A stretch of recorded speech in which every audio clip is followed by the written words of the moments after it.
श्री स्वामी समर्थ.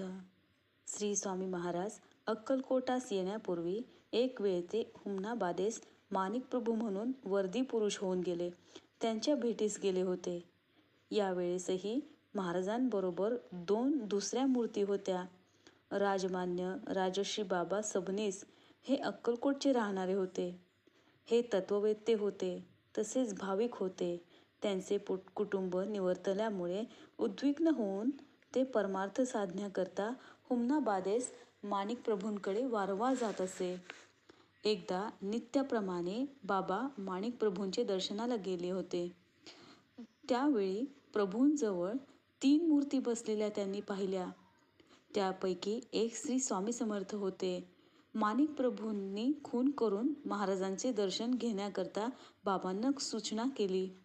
बाबांना खून समजली नाही.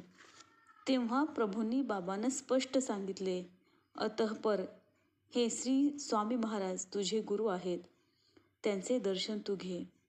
मग त्यांनी महाराजांचे व त्याचबरोबर असलेल्या 2 मूर्तींचे दर्शन घेतले. महाराजांनी पुष्कळ शिव्या दिल्या व मनातील पुष्कळ गोष्टींची ओळख करून दिली. ते म्हणाले, तू कसाई आहेस? असे ते म्हणाले. अक्कलकोट को जाओ, हम भी आवेंगे. असे बाबांनी ऐकून आपण अक्कलकोटचे राहणारे हे महाराजांना कसे कळाले याबद्दल त्यांना आश्चर्य वाटले. आपली आई फार आजारी असताना जाऊ नको म्हणून वारंवार सांगत असताना निर्दयपणे तिला सोडून आलो, म्हणून आपणास कसाई म्हणून स्वामींनी हाक मारली.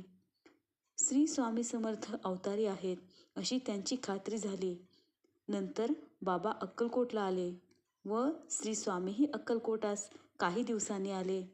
आपणास माणिकप्रभूंचे सन्निध दर्शन दिलेली अवतारी मूर्ती ती हीच अशी बाबांची खूण पटल्यावर बाबा हे स्वामी महाराजांचे निस्सीम भक्त झाले. महाराजांबरोबर 2 असलेल्या विभूती त्या मूर्ती दृष्टीस पुन्हा पडल्या नाहीत.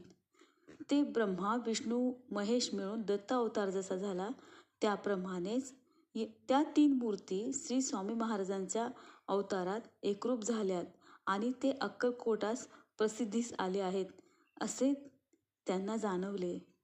श्री स्वामी समर्थ. व्हिडिओला लाईक करा, शेअर करा, सबस्क्राईब करा.